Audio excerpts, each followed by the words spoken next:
خاص طور سے جو آج کل یہ اسمارٹ فون کا سلسلہ شروع ہو گیا ہے، تو اس نے بے حیائی اور آنکھ کے غلط استعمال کا دروازہ چوپٹ کھول دیا۔ اچھا خاصا نمازی ہے، پرہیزگار ہے، صف اول میں نماز پڑھنے والا ہے، لیکن تنہائی میں بیٹھا ہے اور اپنی آنکھوں کو اللہ تعالی کی نافرمانی میں استعمال کر رہا ہے۔ کیا کتنی بڑی گھٹنا، کتنی بڑی خیانت، کتنی بڑی نافرمانی۔ تو اس لیے میں یہ عرض کرتا ہوں کہ جس شخص کو یہ بھروسہ نہ ہو کہ وہ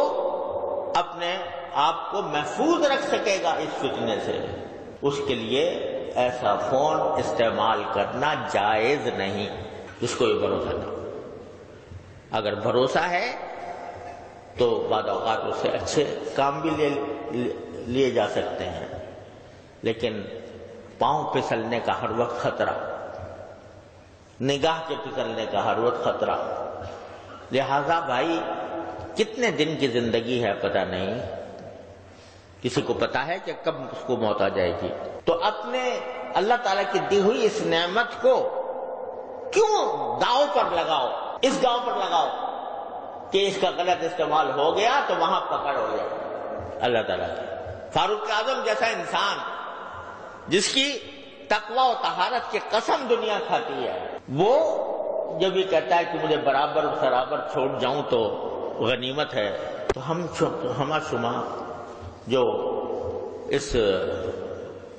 ان قسم کے فتنوں میں مبتلا ہو جاتے ہیں،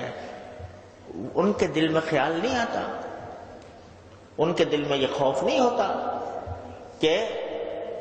یہ جو ہم اللہ تعالیٰ کی نعمتوں کا غلط استعمال کر رہے ہیں، ایک دن اس کا حساب دینا ہوگا، ایک دن اللہ تعالیٰ کے سامنے حاضری ہوگی،